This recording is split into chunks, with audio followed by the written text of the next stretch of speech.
ወደ ራሽያ ተጉዘን ሁራ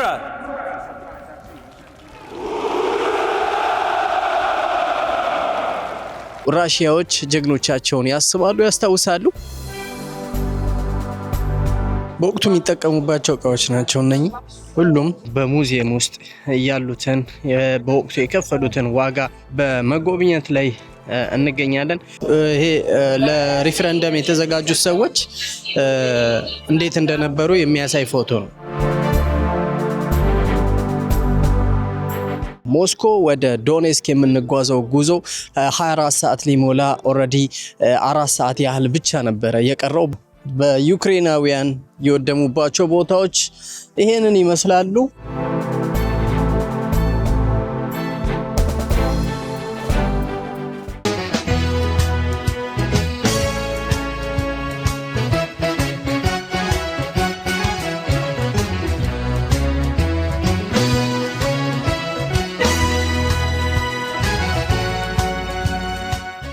ሰላም ጤና ይስጥልኝ። የተወዳችሁና የተከበራችሁ አድማጭ ተመልካቾቻችን የከበረ ሰላምታችን ከያላችሁበት ይድረሳችሁ።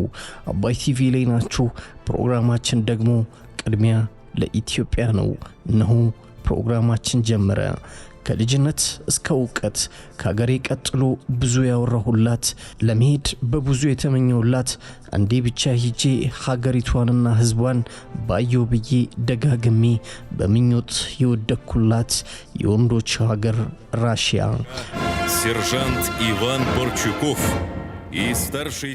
በርከት ያሉ ጦረኛ ስፖርተኛና በርከት ያሉ የኪነ ጥበብ ሰዎችን የፖለቲካ ሰዎችን ለዓለም ያበረከተች በውብ የኪነ ጥበብ ህንጻዎቿ የምትታወቅ የዓለማችን ቁጥር 1 በቆዳ ስፋት ተወዳዳሪ የሌላት ሀገር ራሽያ ከስፋቷ የተነሳ ከ11 በላይ የሰዓት አቆጣጠር ያላት ሀገር ራሽያ ከልጅነት ጀምሮ ብዙ ያወራሁላትና ከሀገሬ ኢትዮጵያ ቀጥሎ በእጅጉ የምወዳት ሀገር ራሽያ በፈጣሪ እርዳታ ብዙ የተመኘውለት ነገር እውን ሆኖ ጉዞዬን ከሀገሬ ኢትዮጵያ ወደ ራሽያ አደረኩኝ።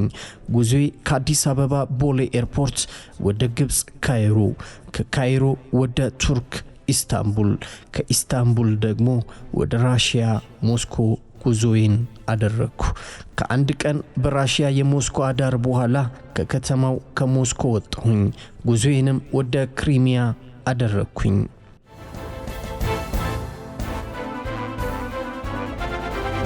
ራሽያ ነው የምንገኘው። እንግዲህ ከሞስኮ ወደ ክሪሚያ የምናደርገው ጉዞ እንደቀጠለ ነው።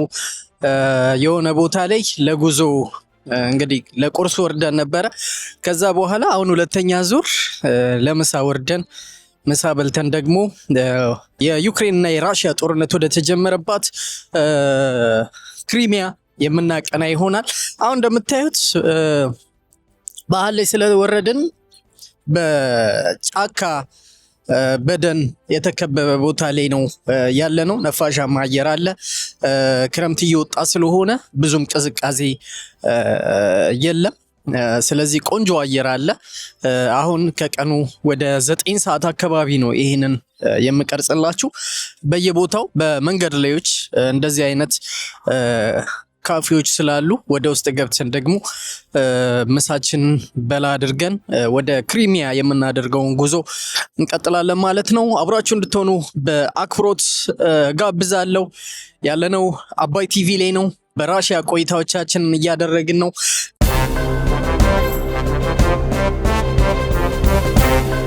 አወዘላኝ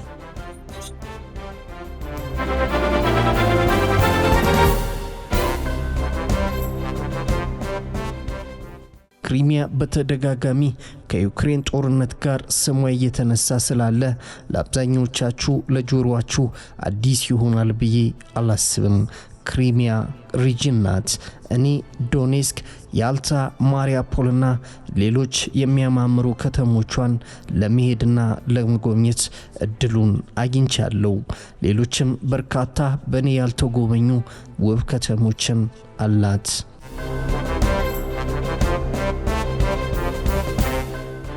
ከ4 ዓመታት በፊት ንብረትነቷ የዩክሬን የነበረች ከ4 ዓመታት ወዲህ በተፈጠሩ ችግሮች የህዝብ ድምጽ ተደርጎ መጠቅለል የምንፈልገው ወደ ዩክሬን ሳይሆን ወደ ራሽያ ነው ብለው በርካታ ሰዎች ድምጽ ስለተሰጡ አሁን ላይ ንብረትነቷ የራሽያ የሆነች ውብ ቦታ ናት።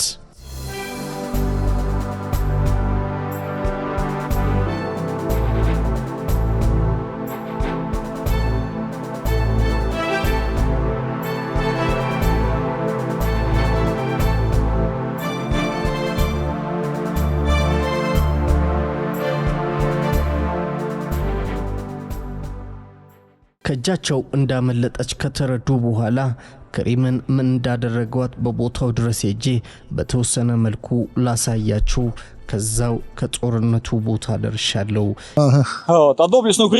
ጀግና የተባሉት የዩክሬን ወታደሮች በጦር ሜዳ ጥላውት ፈረጠጡ። አሁን ደግሞ እኛን እየጠበቀችን ነው። በተባበሩት ኤሚሬትስም ቢሆን ያ ዩክሬናዊ ነው።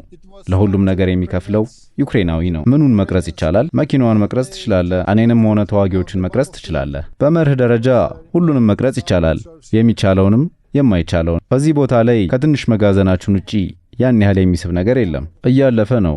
ለዛ ነው እዚህ የመጣ ነው። ከኮረብቶቹ መሃል መደበቅ ጀምረዋል። ከበረሩ ግን ሁሉም ወደዚያ ይሄዱ። ወዴት? እዛ ምን አለ? ያኛው ወደ መጋዘኑ አንጋሩን የሚወስደው። እየተደበደቡና እየተዘረፉ ነው። ሌላስ ምን አለ? ምንም የለም። መጠየቅ ይፈልጋሉ። ስለ ፖለቲካ ሳይሆን ርቀቱ ምን ያህል ነው? ከየት ነው የሚመጡት? ኦኬ፣ አመሰግናለሁ። ይሄኛው እንዲህ ነው። ብዙ ቋንቋ ስላለን ነገሩን ከበድ ያደርገዋል። ለምን ይመስላል? ከዩክሬን ግዛት የሚነሱ የጠላት ድሮኖች ርቀት የሚጨምረው እቃዎቹ ዩክሬን ውስጥ ሳይሆን አውሮፓ ውስጥ ስለሚገጣጠሙ ነው። በውጭ ሀገር እቃዎች ነው የሚሰሩት። ፋብሪካዎቹ ዩክሬን ውስጥ ቢሆኑ በኔቶ እርዳታ እስከ 1200 ኪሎ ሜትር ዘልቀው የመግባት አቅም አላቸው። ድሮኖቹ ዩክሬን በነበርኩበት ጊዜ ስለዚህ ነገር አጥንቼ ነበር። አሁን ጥያቄ የለም። የድሮኖቹ መጠንና አይነት ምን ይመስላል? ከትንንሽ ማታለያዎች ጀምሮ ከ4 እስከ 60 ኪሎ ሜትር የሚፈነዳ ነገር የሚሸከሙ። አሁን ባለው መረጃ ጠላት ስልቱን ቀይሯል። ወታደራዊ ኢላማ ከመምታት ይልቅ ሰዎችን መግደል ላይ ነው ትኩረቱ። እንደኛ አይነት በጎ ፈቃደኞችንም እያደኑ አንድ ነገር መጨመር ይገባል። መጀመሪያ ላይ እንደ ነዳጅ ማከማቻ ያሉ ትልልቅ ቦታዎችን ለመምታት የታለሙ ድሮኖች እንኳን ሳይቀር በዚያ የሚሰሩ ንጹሃን ዜጎችን ለመግደል በሚያመች መሳሪያ የታጠቁ ናቸው። ዩክሬን የሽብር ሀገር ናት የምንለው ለዚህ ነው። በዝምታ ለሚኖሩ ንጹሃን ዜጎች በጣም ሰምተሃል? ጥያቄ፣ ድሮኖችን ለመጣል ምን ታደርጋላችሁ? እንዴትስ ታመልጣላችሁ? ምን አይነት መሳሪያስ ትጠቀማላችሁ? ከትንንሽ ጠመንጃዎች ጀምሮ እዚህ ካሉ የደህንነትና የድንበር ጠባቂ ክፍሎች ጋር በቅንጅት አሰራሩ እንዴት ነው? መረጃ ትለዋወጣላችሁ ወይስ እንዴት? ዋናው ነገር ክሬሚያን በሚጠብቁ ክፍሎች መካከል ያለው መተማመንና ቅንጅት። ስለዚህ ነገር ቢቢሲ ዘግቧል። እሺ፣ በጣም አመሰግናለሁ። እቺ ቦታ ዩክሬኖች ከእጃቸው እንዳመለጣቻቸው ከተረዱ በኋላ ክሬምን ምን እንዳደረጓት በተወሰነ መልኩ ወደ እናንተ ቦታው ድረስ ሄጄ ላደርስ ወደድኩኝ።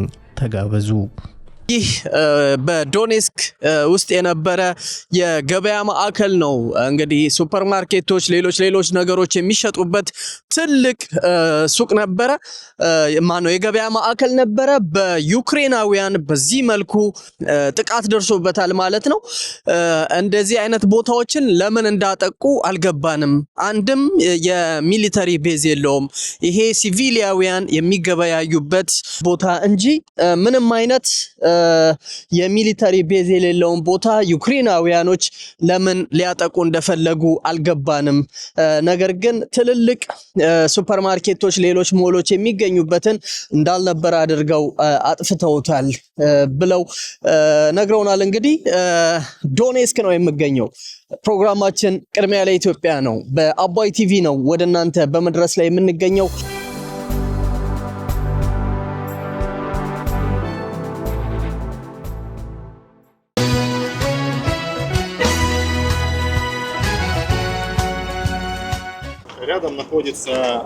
ስለዚህ ቦታ ካወራን እዚህ ቦታ የምታየው ነገር ሁሉ ፈራርሷል፣ ወድሟል።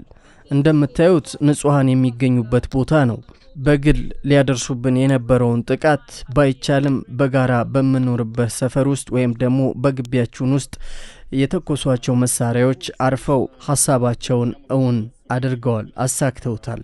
እዚህ ጋር ከማስታውሳቸው ነገሮች መካከል አንድ ታሪክ ልንገራችሁ። አንድ ንጹሃንን የጫነ አውቶቡስ ነበር። እኔ ካለሁበት ርቀት 155 ሜትር ያህል ቢርቅ ነው። ሰውየው ላይ እንዳይሆን ነበር ያደረጉት። ንጹሃኖችንም የጫናቸው መኪኖችም ተጎድተዋል። በእርግጠኝነት ያንን ነገር ለምን እንዳደረጉ ማወቅ አይቻልም። በወቅቱ ግን አውቶቡሱ ላይ ጥቃት ያደረሰው መሳሪያን ቀረብ ብለ አይተ በፈረንሳዮች የተመረተ ነው። ስለዚህ ዩክሬኖች ከጀርባቸው በርካታ የሚረዷቸው ሀገሮች እንዳሉ ታስተውላለ። በዩክሬናውያን ነው ሲቪሊያን በሚኖሩበት አካባቢ ይመጡና እንዳልሆነ አድርገው ነገሮችን ይመለሱ ነበረ። የማንረሳውን ጥቁር ጠባሳ በውስጣችን ይጥላሉ። እንደዚህ አይነት የፈራረሱ ነገሮች አሉ ኤቭሪዌር። እያንዳንዱ ግን የሚሊተሪ ቦታዎች ሳይሆኑ ሲቪሊያን የሚገኙበትን ቦታ በዚህ ልክ ያጠፋሉ የሚሉ ሐሳቦችን እየተነገረ ነው። ይሄ ሁሉ የሆነብን በዩክሬናውያን ነው። የማንረሳቸውን ጠባሳዎች በዚህ መልኩ ህንፃዎቻችንን አፈራርሰው ሄደዋል የሚሉ ሐሳቦችን እየሰጠችን ትገኛለች። ይሄንን ጠይቄ ነበር። ህዝቡ ድምጽ ከሰጠ በኋላ ነው ወይስ ድምጽ ከመስጠቱ በፊት ነው እንዲህ አይነት ውድመቶችን ያስከተሉት የሚሉ ጥያቄዎችን ጠይቄያቸው ነበረ። ከሰጠን በኋላ ነው። ቀደም ሲል እንደነገርኳችሁ 72% ያህሉ ህዝብ ድምጽ ስጡ ተብሎ የተሳተፉት ህዝቦች ናቸው 72%። ሌሎቹ ያው በድምጽ ታቅቦ ያልሰጡ ይመስለኛል። ከ72ቱ ከሰጡት ድምጾች ከ72% ከተሰጠው ድምጽ በላይ ደግሞ 90%ቱ ድምጽ የሰጡት ወደ ራሽያ መቀላቀል እንፈልጋለን የሚል ሐሳብ ላይ ነው የደረሱት። ከዛ በኋላ ነው እነኚህን የምታዩዋቸውን ውድመቶች በዩክሬናውያን የደረሰባቸው ማለት ነው።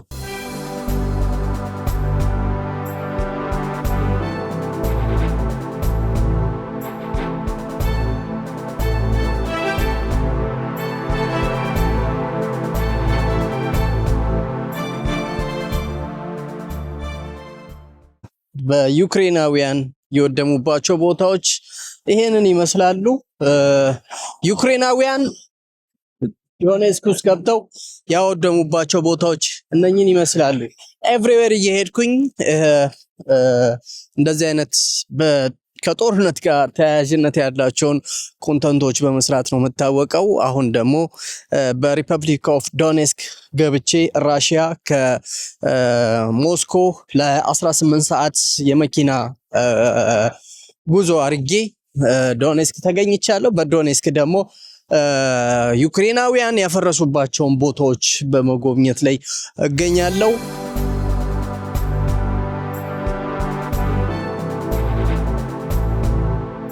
ይቺ ከተማ በርካታ ስቃዮችን በራሽያና በዩክሬን ጦርነት አሳልፈዋል። ህንፃዎቿ ፈርሰዋል። ሰዎች ሞተውባታል። ሴቶች፣ ህፃናት፣ በርካታ ሰዎች ሞተውባታል።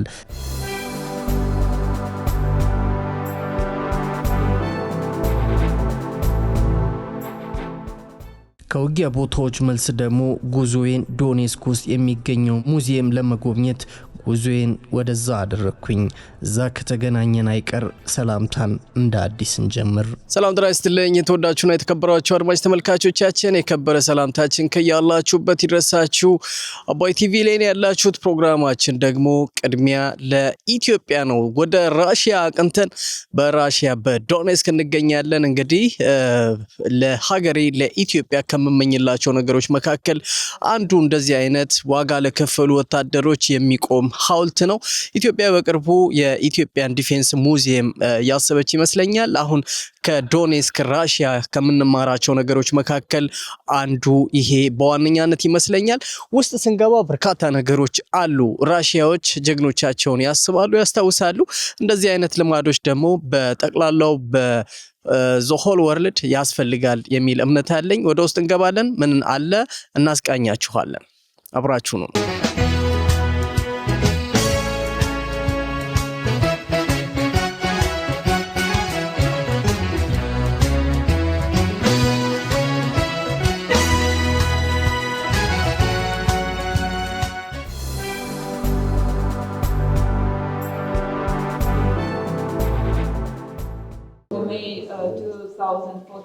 በዚህ ሙዚየም ውስጥ ዩክሬኖች ንጹሃንን በሚገኙበት አካባቢ ላይ ያለ ርኅራኄ የተኮሷቸው መሳሪያዎች እነኝህን ይመስላሉ። ምስማር ተኩስ ሁሉ የሚባሉትን ፈጽመውብናል።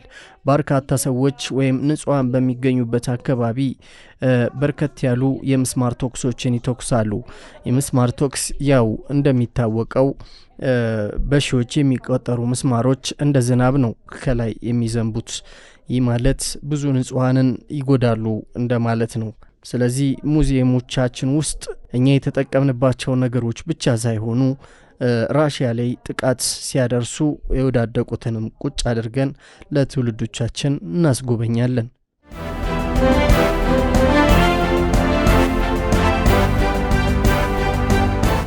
የሚለብሱት ልብስ ይህንን ይመስል ነበረ። እነኚህ ሴቶች የሚቆፍሩበት እቃ፣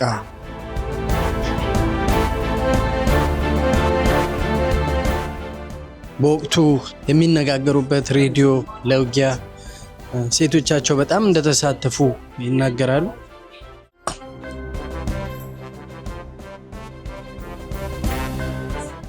በወቅቱ የሚጠቀሙባቸው እቃዎች ናቸው እነኚህ ሁሉም።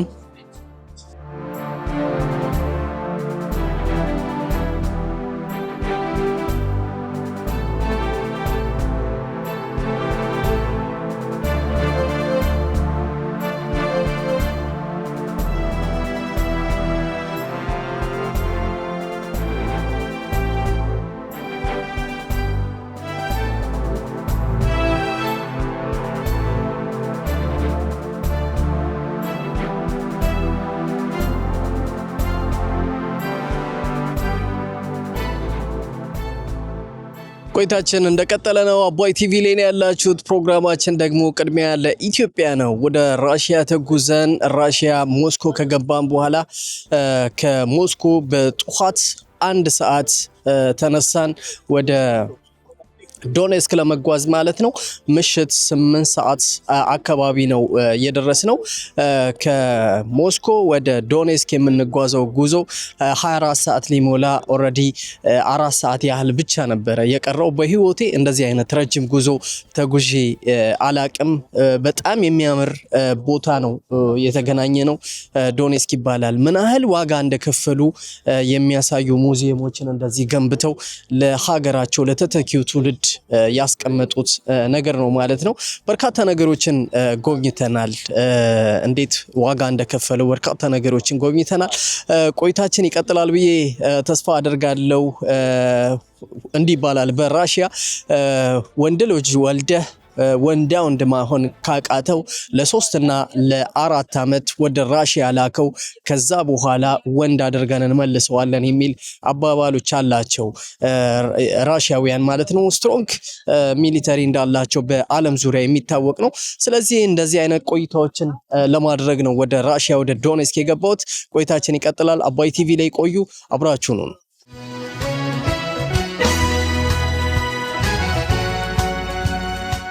በራሽያና በዩክሬን ጦርነት ላለቁት ህጻናት ወላጆች በህጻናት ቀን ተገኝተው የአበባ ጉንጉን ፎቶዎችን፣ የልጆች መጫወቻዎችንና ልጆች የሚጠቀሙባቸውን ጣፋጭ ነገሮችን ሳይቀር ወላጆች መጥተው ያስቀምጣሉ። እኔም የአበባ ጉንጉኔን ለማስቀመጥ እድሉን አግኝቼ በዩክሬንና በራሽያ ጦርነት መካከል ላለቁት ህጻናት የአበባ ጉንጉኔን አሻንጉሊቴን ማኖር ችያለሁ።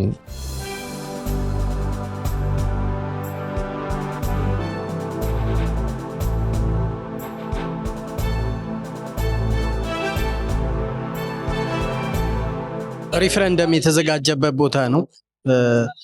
72% ያህል ህዝብ እንደተሳተፈና ከዛ በኋላ ደግሞ አብዛኛው ህዝብ ወደ ራሽያ ነው መቀላቀል የምንፈልገው የሚሉ ሐሳቦችን የሰጡበት ፎቶ ነው የኛው።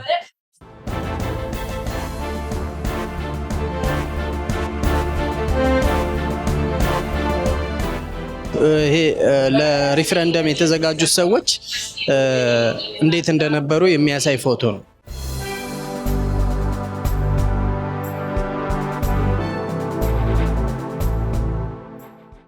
Russia didn't live for our own, and right now you can see ለዶንባክስ የሚያስፈልጉትን ነገሮች በዚህ መልኩ ነው ያመጡላቸው በወቅቱ።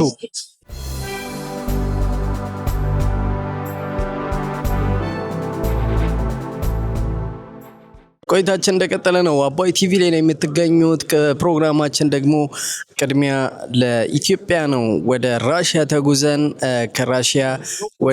ከራሽያ ሞስኮ ወደ ዶኔስክ የ16 ሰዓት ያህል የመኪና ጉዞዎችን ካደረግን በኋላ በዶኔስክ ውስጥ የሚገኘውን ትልቁን ሙዚየም በጠዋቱ ክፍለ ጊዜያችን ጎበኘን። 2 ሰዓት ወይም 3 ሰዓት አካባቢ ማለት ነው። አሁን ወደ ምሳ ሰዓት ደርሷል። ሌላኛው በዶኔስክ ውስጥ የሚገኝ በሞስቶፍ በስሪዲ የተሰሩ ሙዚየሞች ናቸው እዚህ በመጎብኘት ላይ የምንገኘው። በጠዋቱ ክፍለ ጊዜያችን ደግሞ እንዳሳየናችሁ ከስሪዲ ውጪ ያሉ በስሪዲም የተቀላቀሉ አሉ።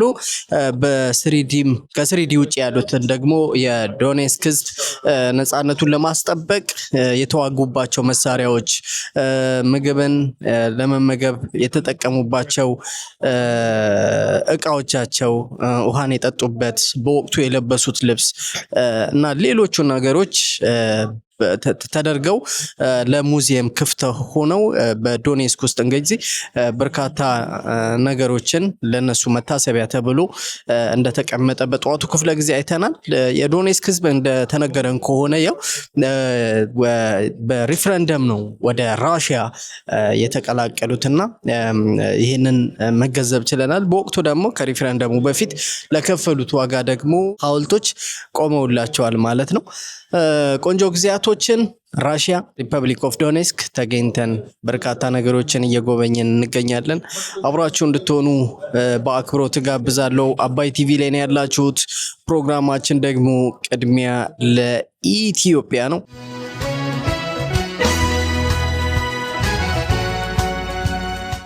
የዶኔስክ ከተማ መሪ የነበረው ታላቁ ሰው በዚህ ካፌ ውስጥ እየተጠቀመ በነበረበት ሰዓት ከጠባቂው ጋር በጋራ በነበረበት ሰዓት ጥቃት አድርሰው ስለገደሉት ካፌው ከዛ ጊዜ ጀምሮ ካፌነቱን ትቶ ለሱ የመታሰቢያ ቦታ ሰዎች እንዲጎበኙት ተደርጓል። እሱንም በተወሰነ መልኩ ላሳያችሁ። የዶኔስክ የልብ ምት የሚባለው ቦታ ይሄ ነው፣ ሴንተሩ ነው። ብዙ እናቶች ከልጆቻቸው ጋር፣ አባቶች ከልጆቻቸው ጋር ማታና ቀን ይመላለሳሉ። ስለዚህ ዋጋ የተከፈለበትን ቦታ ደግሞ ሊያዩና ሊገነዘቡ በእርምጃቸው በወካቸው ጊዜ ሊያዩት የግድ ነው። ስለዚህ ደግሞ ለሰውየውን በአጋጣሚ እዚህ ካፌ ውስጥ ስለነበር ያለፈው ይሄ ካፌ ከዛ ከሞተበት ቀን ጀምሮ ዝግ ነው። የተዘጋው ደግሞ በሱ ሞት ምክንያት ነው። ከዛ በኋላ ከዘጋ ነው በኋላ ለሰዎች ለጉብኝት ለካፌ ሳይሆን ለጉብኝት ክፍት አድርገነዋል በሚል ሐሳብ ነግረውናል ማለት ነው። እንግዲህ ዶኔስኮች ጀግኖቻቸውን በማሰብ አንደኛ ናቸው ልንላቸው እንችላለን።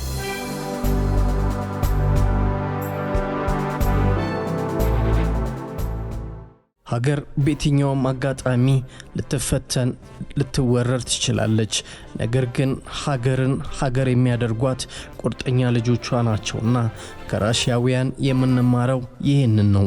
ከዓለም ሀገራት በፈተና የበዛባት በርካቶች አብረው ሊወግሯት ሲመጡ አትወጉንም፣ እኛ ከአባቶቻችን የወረስናት ሀገር ናት ብለው ነፃነቷን ጠብቀው ለብዙ ጊዜ ሲፋለሙ የኖሩ አሁንም ደግሞ በመፋለም ላይ ያሉ ሀገር ናቸው። ራሽያውያን በእጅጉ ሰው አክባሪ፣ ከመጠን ያለፈ ፈገግታን የማይወዱ በእርግጥም የአበሻ አይነት ባህሪ ያላቸው ተብሎ የሚወራላቸው በሩቅ እንደሚወሩት ዘረኞች ናቸው ተብሎ እንደሚነገርላቸው ሳይሆን ሰው አቅራቢና ሰውን የሚንከባከቡ ፈጽሞ በቆዳ ልዩነት ሰዎችን የማያገሉ ሆነው አግኝቻቸዋለሁ። ኢትዮጵያ ሀገራችን በአድዋ ጊዜ ከነጭ ብቻዋን ኢትዮጵያን ያገዘች ሀገር ራሽያ ናት። እንዲሁም ደግሞ በካራ ማራ ጊዜ ትልቁን የኢትዮጵያን ተጋድሎ እንድታደርግ ሀገሯን ነፃ እንድታወጣና እንድትጠብቅ ሀገራችን ከረዱ ሀገሮች መካከል አንዷ ራሽያ ናት። በራሽያና በኢትዮጵያ መካከል የነበረው የዲፕሎማሲ ግንኙነት ከሃይማኖት እስከ ፖለቲካው ለረዘም ያለ ጊዜ የቆየ እንደሆነ ታሪክ ይናገራል። በዚህ ስሜት ስለተጓዝኩኝ ራሽያን ገና ከልጅነት በመሰማቸው ታሪኮች የምወዳት እንደሆነ ቀደም ሲል በመግቢያ ነግሬያችኋለሁ። ይህንንም አስከትሎ የጠበቅኩትን ነገሮች አግኝቻቸዋለሁ ብዬ በሙሉ ድምጽ ላወራላት እችላለሁ። ራሽያ የነበረኝ ጊዜን ወደድኩት። ስለነበረን ቆይታ ከልብ አመሰግናለሁ። ቸር ሰንብቱ።